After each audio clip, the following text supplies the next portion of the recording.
بسم اللہ الرحمن الرحیم۔ السلام علیکم ناظرین، آج ہم آپ کو ایک ایسے شخص کا واقعہ سنائیں گے جس نے قرآن مجید کی بے حرمتی کی اور اس پر اللہ کا ایسا قہر اور عذاب نازل ہوا کہ اسے دیکھ کر کافر بھی کلمہ پڑھنے پر مجبور ہو گیا۔ اس لیے آپ تمام لوگوں سے گزارش ہے کہ اس ویڈیو کو آخر تک ضرور دیکھیے گا۔ ویڈیو اگر پسند آئے تو اسے لائک کر کے اپنے دوستوں کے ساتھ ضرور شیئر کیجیے گا اور کامنٹ میں استغفار لکھنا ہرگز نہ بھولیے گا۔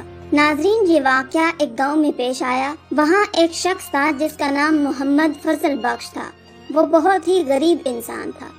محمد فضل بخش کا نہ تو ماں باپ تھے، نہ ہی اس کا کوئی بہن بھائی تھا۔ وہ بہت ہی نیک اور دیندار انسان تھا۔ اپنا گھر نہ ہونے کی وجہ سے وہ دن رات مسجد میں رہتا۔ صبح کے وقت وہ ساری مسجد کی صفائی خود کرتا۔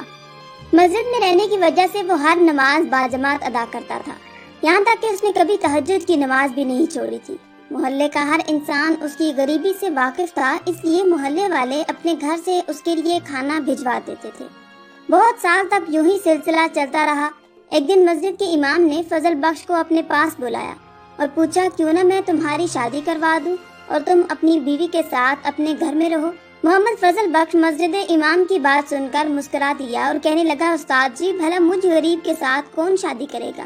امام مسجد کہنے لگا، تم یہ سب مجھ پر چھوڑ دو، بس ہاں یا نہ کا جواب دو۔ محمد فضل بخش کہنے لگا، اگر استاد جی آپ کی نظر میں کوئی ایسی لڑکی ہے جو مجھے قبول کر سکے تو پھر مجھے کیا اعتراض ہو سکتا ہے؟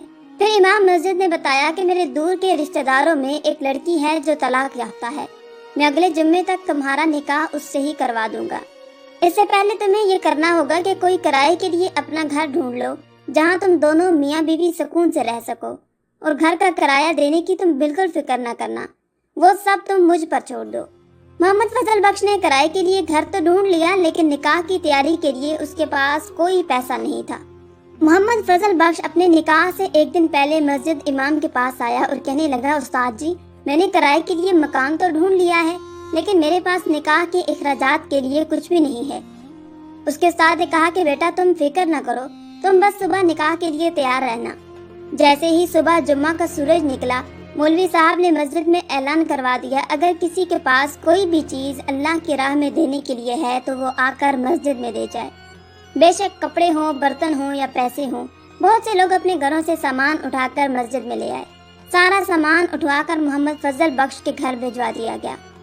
ظہر کی نماز کے بعد محمد فضل بخش کا نکاح مولوی صاحب نے بہت ہی سادگی سے پڑھا کر دونوں میاں بیوی کو کرائے والے مکان میں رخصت کر دیا۔ محمد فضل بخش کی بیوی بہت ہی نیک اور صابر خاتون تھی۔ اس نے کبھی بھی اپنے شوہر سے کسی چیز کی کوئی فرمائش نہ کی۔ وہ نماز پڑھتی، ہر وقت اللہ کا شکر ادا کرتی۔ محمد فضل بخش شادی شدہ ہونے کے بعد بھی روزانہ مسجد کی صفائی کرتا اور باجماعت نماز ادا کرتا۔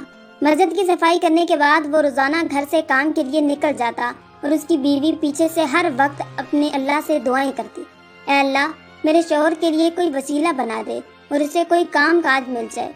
کام کی تلاش کرتے کرتے محمد فضل بخش اللہ والے کے پاس پہنچ گیا۔ وہاں ان کے ہاں بہت سارے لوگ جمع تھے جو اپنے مسائل اور مصیبتیں ان کے پاس لے کر آئے تھے۔ وہ اللہ تعالیٰ سے ان کے لیے دعا کرتے تو اللہ پاک ان کی تمام مصیبتوں پریشانیوں کو دور کر دیتا، اور سب سے بڑی بات کہ ان کے ہاں بہت ہی عمدہ کھانے بنتے تھے۔ اسی کھانے کی وجہ سے ان کو وہاں ایک نوکری مل گئی جو کہ وہ غریبوں میں کھانا تقسیم ہوتا تھا، اور محمد فضل بخش خود اپنے ہاتھوں سے کھانا تقسیم کرتا تھا، اور اسے غریبوں میں کھانا بانٹنے کے لیے اس کو اللہ والے پیسے دیا کرتے تھے۔ جو کھانا بچ جاتا وہ اپنے اور بیوی کے لیے صبح شام گھر لے جاتا۔ ایسے ہی اس کے گھر کے حالات کچھ بدلنے لگے۔ شادی کے 1 سال بعد اللہ تعالیٰ نے انہیں بہت ہی خوبصورت بیٹی سے نوازا۔ محمد فضل بخش اور اس کی بیوی بہت ہی خوش تھے کہ اللہ تعالیٰ نے انہیں اپنی رحمت سے نوازا ہے۔ وہ اپنی بیٹی کے بہت ناز نخرے اٹھاتے اور اس کی خوب دیکھ بھال کرتے۔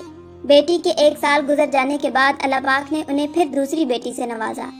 اس کا شوہر پھر بھی خوش ہوا کہ اللہ پاک نے اسے پھر سے اولاد سے نوازا، اور وہ بھی اپنی رحمت سے۔ اس کی بیوی کہنے لگی کہ میں چاہتی ہوں کہ اللہ پاک مجھے اگلی دفعہ بیٹے سے نوازے۔ اس کا شوہر مسکرا کر کہنے لگا کہ کیا تجھے نہیں پتا کہ اللہ پاک وہاں بیٹیاں دیتا ہے جہاں وہ خوش ہوتا ہے؟ ہاں پتا ہے، لیکن بہنوں کا بھائی ہونا بہت ضروری ہے۔ آپ بس اپنے اللہ والے سے کہیے کہ ہمارے لیے دعا کرے، اگلی دفعہ ہمیں اللہ بیٹے سے نوازے۔ وہ اپنی بیوی کی باتیں سن کر مسکرا رہا تھا اور واپس اپنے کام پر چلا گیا۔ کچھ مہینوں کے بعد اس کی بیوی پھر سے امید سے ہو گئی۔ اس نے اپنے لیے اللہ والے سے دعا کروائی اور خود بھی خوب گڑ گڑا کر دعائیں کی کہ اے اللہ اس بار مجھے اپنی نعمت سے نوازنا، لیکن اللہ پاک نے اسے پھر بیٹی سے نواز دیا۔ تیسری بیٹی کی پیدائش پر وہ بہت زیادہ پریشان ہوئی اور اپنے شوہر کو کہنے لگی کہ اب مجھے اپنے اللہ والے کے دربار میں لے کر جائیں، میں نے خود اپنا مسئلہ سناؤں گی، دیکھنا وہ میرے لیے دعا کریں گے تو اللہ پاک مجھے بیٹے سے نوازے گا۔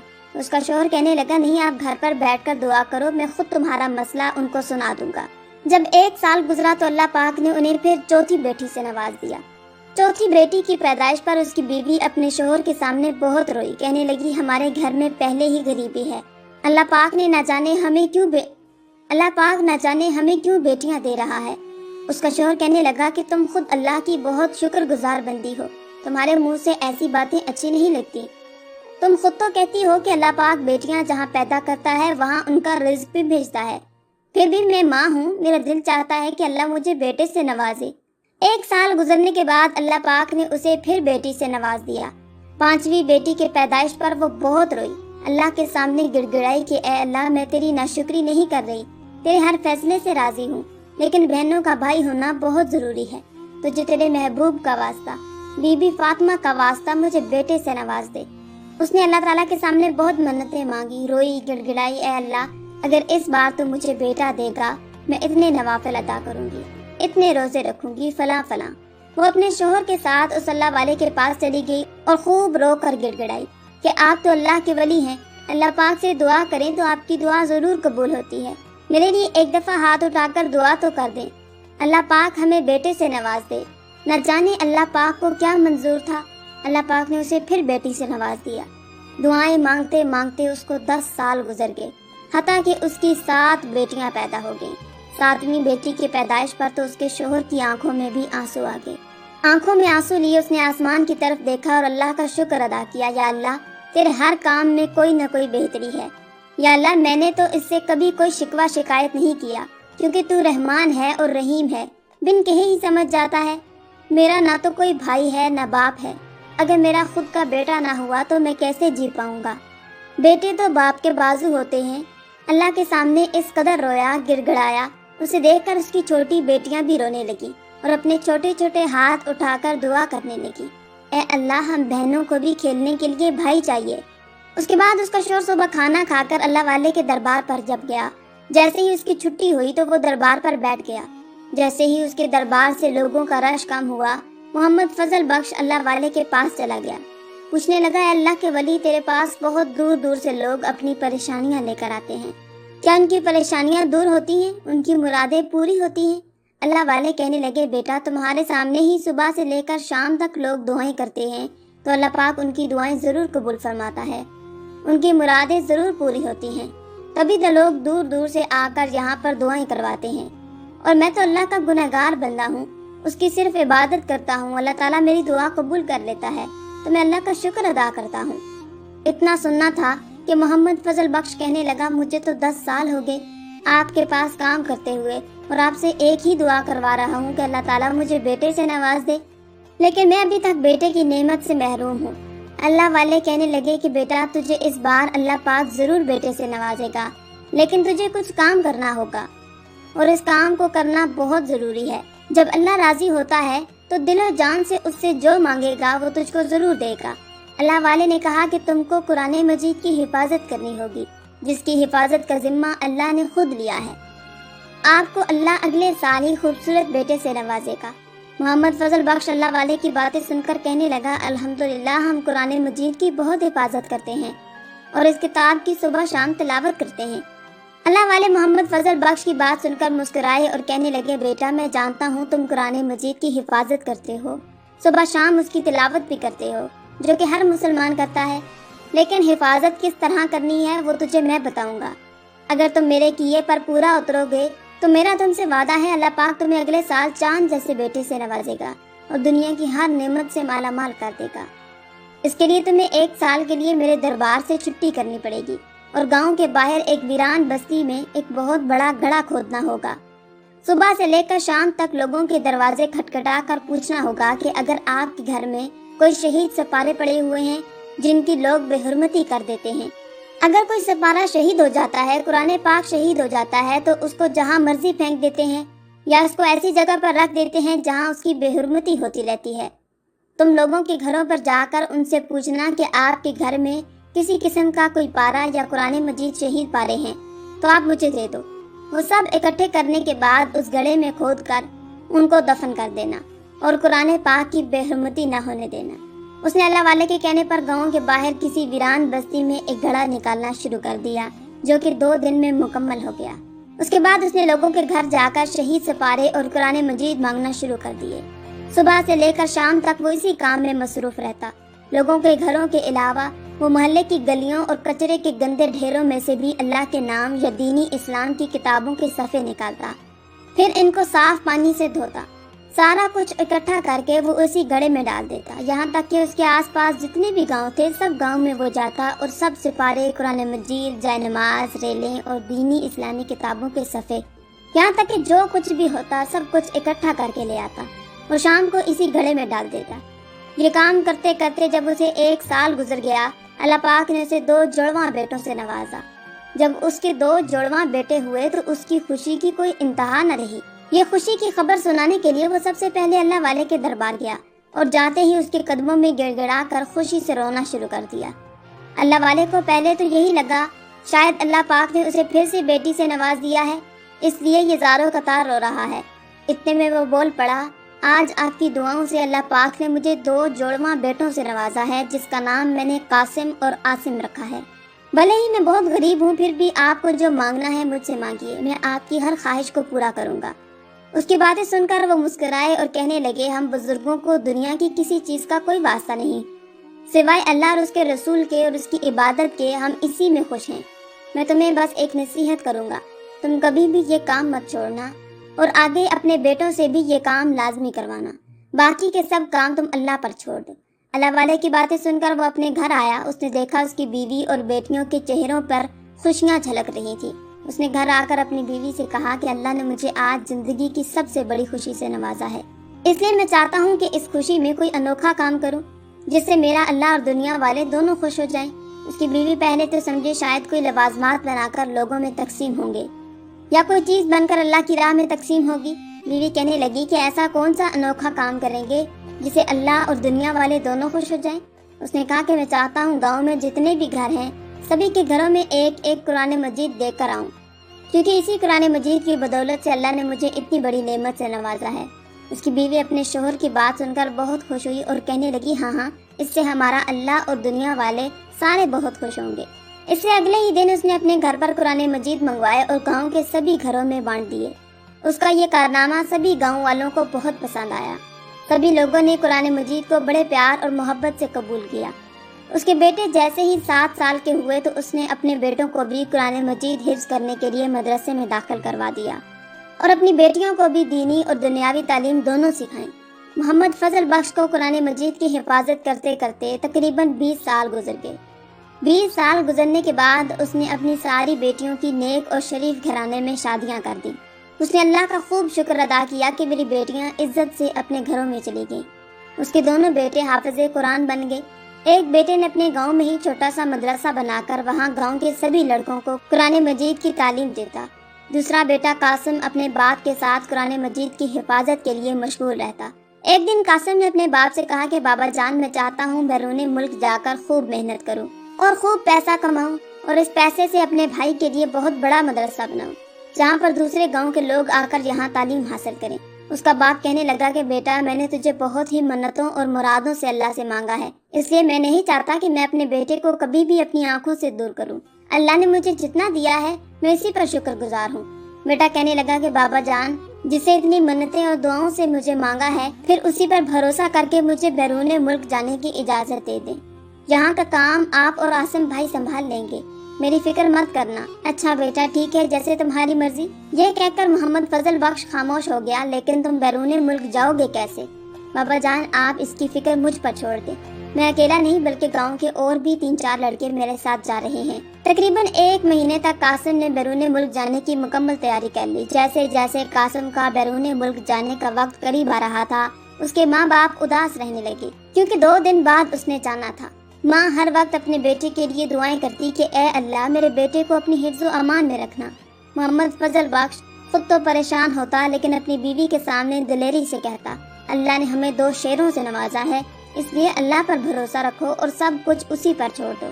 جیسے ہی 2 دن بعد ایئرپورٹ جانے کا وقت آیا، قاسم اور اس کے ماں باپ سب اس کو ایئرپورٹ پر چھوڑنے کے لیے روانہ ہوئے۔ ایئرپورٹ پر قاسم کی ماں اور اس کے باپ اور بھائی سب نے اسے پیار سے رخصت کیا۔ قاسم کی ماں نے اپنے بیٹے کو گلے لگاتے ہوئے کہا، میں تمہارے لیے دنیا جہان کی ایک بہت ہی قیمتی چیز لے کر آئی ہوں۔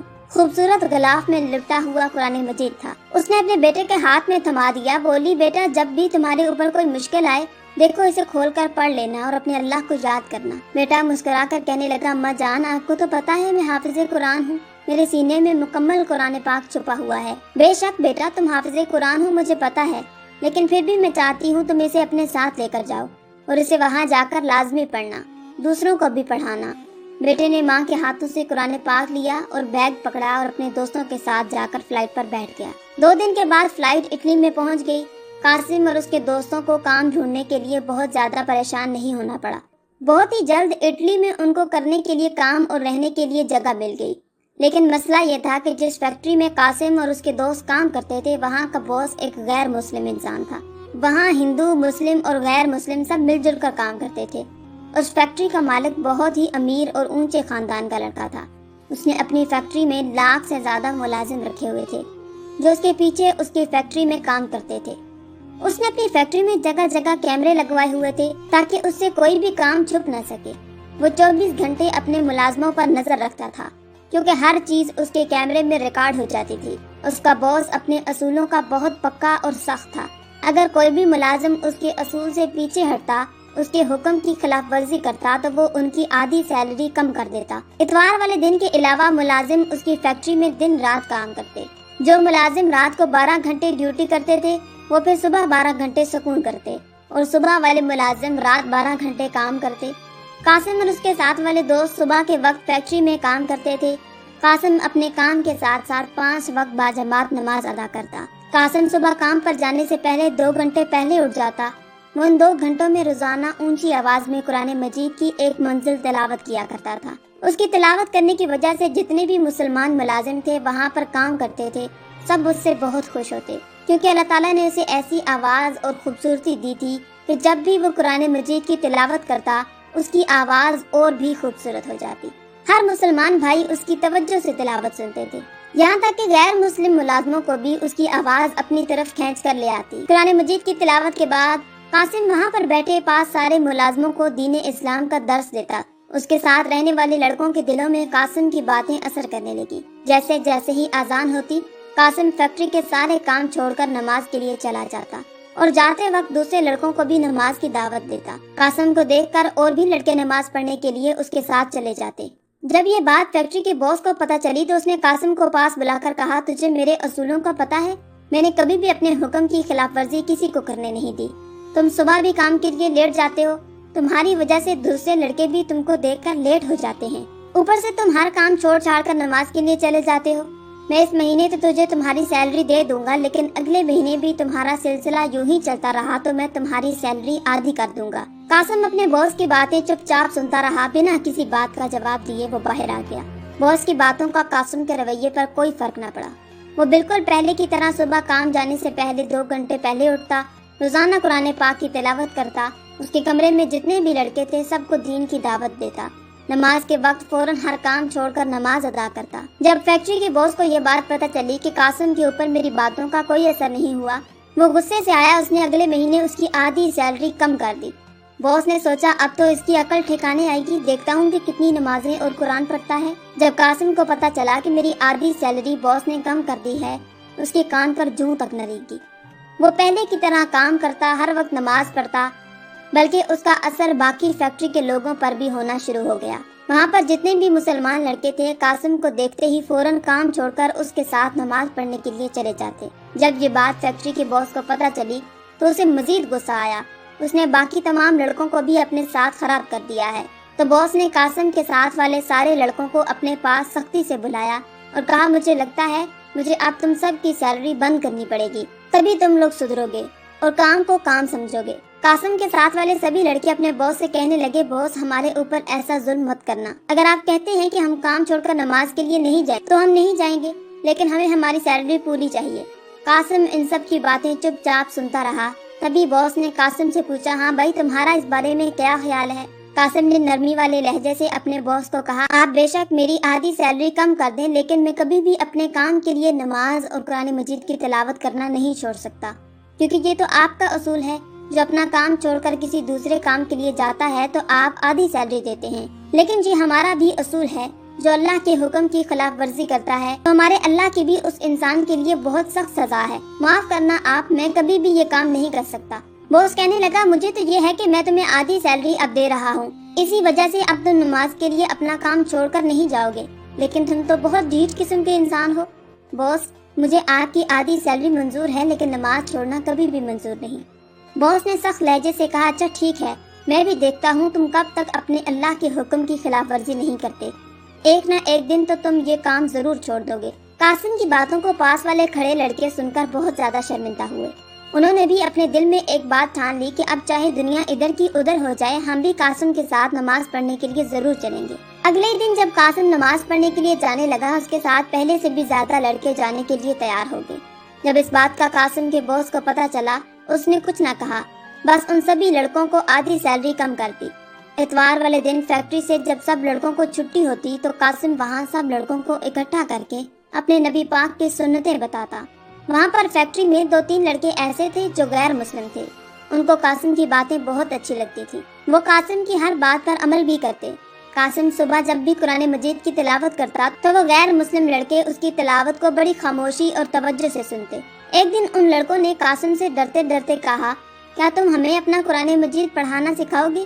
ہمیں بھی بہت شوق ہے، ہم بھی تمہاری طرح ایسے ہی صبح صبح قرآن مجید پڑھیں، لیکن اس کے لیے ہمیں اپنے باس سے بہت ڈر لگتا ہے، وہ تو ہمیں فیکٹری سے نکال دے گا، کیونکہ ہم تو غیر مسلم ہیں، وہ ہمارے اوپر اور ہمارے گھر والوں کے سارے خرچے بند کروا دے گا، ہم نہیں چاہتے کہ ہماری اس بات کا علم ہمارے باس کو ہو۔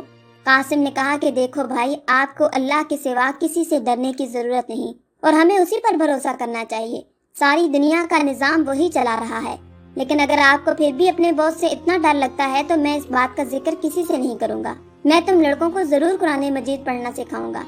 ان لڑکوں نے تقریباً 1 سال تک قاسم سے قرآن مجید مکمل کر لیا اور کلمہ پڑھ کر مسلمان ہو گئے۔ فیکٹری میں بہت سارے ایسے غیر مسلم لڑکے تھے جو قاسم سے کلمہ پڑھ کر مسلمان ہو چکے تھے۔ فیکٹری میں قاسم کو کام کرتے ہوئے تقریباً 2 سال گزر گئے۔ قاسم کو دیکھ کر اس فیکٹری کا بہت زیادہ ماحول بدل چکا تھا۔ باس کو اس بات کا پتہ چلا کہ قاسم نے بہت سے لڑکوں کو مسلمان بنا دیا ہے تو وہ غصے سے لال پیلا ہو گیا۔ باس نے سوچ لیا کہ آج قاسم کی خیر نہیں، آج تو اسے ختم کر کے ہی چھوڑوں گا، بس بہت ہو گیا، بہت برداشت کر لیا، میری ہی فیکٹری میں آ کر یہ میرے ہی ملازموں کا مالک بنا ہوا ہے۔ صبح کا سورج قاسم کا آخری سورج ہوگا۔ جمعہ کا دن تھا، صبح کا وقت تھا۔ قاسم قرآن پاک کھول کر بہت ہی بلند آواز سے قرآن مجید کی تلاوت کر رہا تھا۔ اس کے باس نے آتے ہی قاسم کے منہ پر زوردار لات مار کر نیچے گرا دیا اور اس کے ہاتھ سے قرآن مجید چھین کر دوسری طرف نیچے پھینک دیا۔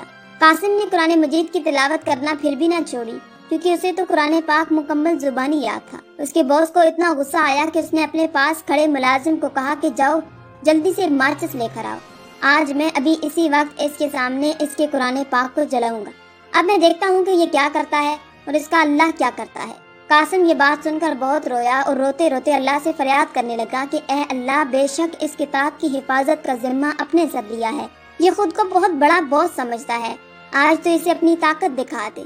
جیسے ہی اس کا ملازم ماچس لے کر آیا، اس نے ماچس جلائی اور قرآن مجید کو آگ لگانا شروع کر دی۔ قرآن پاک کو پکڑ کر پھینک دیا، قرآن پاک کو آگ لگتے ہوئے کو پھینک دیا۔ اللہ کی قدرت، قاسم کو پکڑ کر ایک پنجرے میں قید کر دیا۔ اب میں دیکھتا ہوں کہ تمہیں یہاں سے کون بچانے آتا ہے، تم بھوکے پیاسے یہاں مرو گے۔ یہاں سے جب باس اپنے گھر واپس جا رہا تھا تو راستے میں اس کی اچانک طبیعت خراب ہو گئی، اسے سانس لینے میں دشواری ہونے لگی تو باقاعدہ پروٹوکول کے ساتھ اسے ہاسپٹل پہنچایا گیا، جہاں پر اس کے مختلف ٹیسٹ کیے گئے۔ اس کی کوئی بھی بیماری سامنے نظر نہ آئی، اس کی مزید حالت بگڑتی جا رہی تھی، اس کا وجود جگہ جگہ سے پھٹنے لگا، خون کی دھاڑیاں ایسے رس رہی تھی جیسے کسی نے گہرے زخم لگا دیے ہوں۔ وہ شخص درد سے چیخ رہا تھا، مگر ڈاکٹر بھی ہاتھ پر ہاتھ رکھ کر بیٹھے اس کا انجام دیکھ رہے تھے، کیونکہ کوئی بھی بیماری کی تشخیص نہیں کر پا رہا تھا۔ دھیرے دھیرے اس کی آنکھوں سے خون ابلنے لگا اور باہر آنے لگا۔ اس کی آنکھیں بالکل سرخ ہو گئیں اور جسم کے کئی حصوں سے خون جاری ہو گیا۔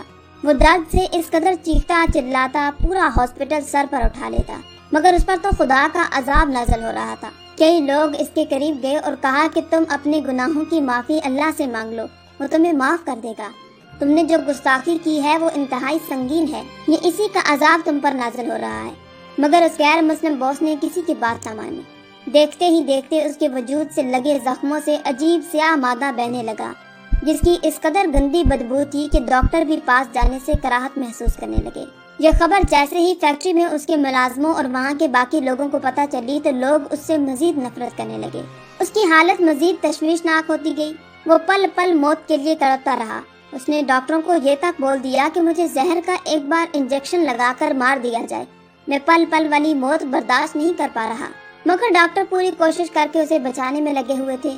دیکھتے ہی دیکھتے اس کے جسم سے بال نکلنا شروع ہو گئے اور لمبے لمبے ناخن نکل آئے اور اس کی شکل بگڑنا شروع ہو گئی، نعوذ باللہ، جیسے کسی کتے سے بھی بدتر ہو گئی ہو۔ وہ ایک خوفناک جانور کی شکل میں مبتلا ہو گیا۔ اسے دیکھ کر وہاں پر کھڑے سارے ڈاکٹر بھاگ کر ہاسپٹل سے باہر آ گئے۔ وہاں پر سبھی دیکھنے والوں کے رونگٹے کھڑے ہو گئے۔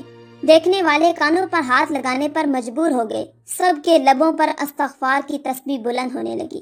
بے شک اللہ پاک نے قرآن مجید کی حفاظت کا ذمہ خود لیا ہے، اور جو بھی اس کی گستاخی کرنا چاہے گا تو یقیناً اللہ تعالیٰ کا سخت عذاب نازل ہوگا، جیسے اس شخص پر نازل ہوا۔ یہ خبر اٹلی میں آگ کی طرح پھیل گئی۔ کوئی بھی انسان جب اس شخص کو جانور کے روپ میں دیکھتا، اسے دیکھ کر ہر کوئی تھو تھو کر کے چلا جاتا۔ قاسم کے دوستوں نے پنجرہ توڑ کر قاسم کو باہر نکال دیا، اور جس قرآن پاک کو اس نے آگ لگائی تھی وہ صحیح سلامت تھا، اور اسی پنجرے میں اس جانور شخص کو قید کر کے بند کر دیا گیا۔ یہ معجزہ دیکھ کر فیکٹری کے سبھی لوگ قاسم کے ساتھ کھڑے ہو گئے۔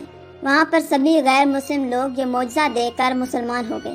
اللہ نے قاسم کو اور بھی عزت سے نواز دیا، اس لیے ہر جگہ قاسم کے چرچے ہونے لگے۔ ہر کوئی قاسم کو منہ مانگی رقم دے کر کام پر رکھنے کے لیے تیار تھا۔ جب اس غیر مسلم باس کے گھر والوں کو یہ سب پتہ چلا تو وہ قاسم سے آ کر ملے اور خود اپنی مرضی سے اس کو اس فیکٹری کا باس بنا دیا، اور اس کے سب گھر والے کلمہ پڑھ کر مسلمان ہو چکے تھے۔ سبحان اللہ۔ ناظرین، قرآن کریم آسمانی کتابوں میں سب سے بلند اور ممتاز اس سبب سے بھی ہے۔ آج دین اسلام تیزی سے پھیلا ہے تو یہ بات غیر مسلم کو کھٹک رہی ہے۔ وہ ایسے موقع تلاش کرنے میں لگے ہیں جس سے وہ اسلام کو بدنام کر سکیں۔ اس میں ان کا چھپا ہوا مقصد فقط لوگوں کو اسلام سے دور اور گمراہ کرنا ہے، تاکہ عیسائی اسلام کی جانب راغب نہ ہو سکیں، غیر مسلم اسلام کی طرف نہ آ سکیں۔ اللہ رب العزت کا ارشاد ہے، ہم نے ہی قرآن پاک کو نازل کیا اور ہم ہی اس کی حفاظت کریں گے۔ یہ پہلی وہ آسمانی کتاب ہے جس کی حفاظت اللہ تعالیٰ خود کرتے ہیں۔ اس کی حفاظت کے لیے وعدہ الہی ہے، اور قرآن کا اعلان ہے کہ اللہ کبھی بھی وعدے کے خلاف نہیں کرتا۔ بس اللہ نے اپنا وعدہ سچ کا دکھایا اور کتاب اللہ کی حفاظت کا حیرت انگیز انتظام کیا۔ اس دور میں بھی اس کے الفاظ بھی محفوظ، اس کے معنی بھی محفوظ، اس کا رسول خط بھی محفوظ، اس کی عملی صورت بھی محفوظ، اس کی زبان بھی محفوظ، اس کا ماحول بھی محفوظ۔ جس عظیم ہستی پر اس کا نزول ہوا اس کی سیرت بھی محفوظ۔ غرض یہ کہ اللہ رب العزت نے اس کی حفاظت کے لیے جتنے اسباب و وسائل اور طریقے ہو سکتے تھے وہ سب اختیار کیے، اور یوں یہ مقدس کتاب پاکیزہ ہر لحاظ اور ہر جانب سے مکمل محفوظ ہو گئی۔ لاکھ کوشش کی گئی مگر کوئی ایک کوشش بھی کامیاب کارگر ثابت نہ ہو سکی، اور نہ ہی قیامت تک ہوگی انشاءاللہ۔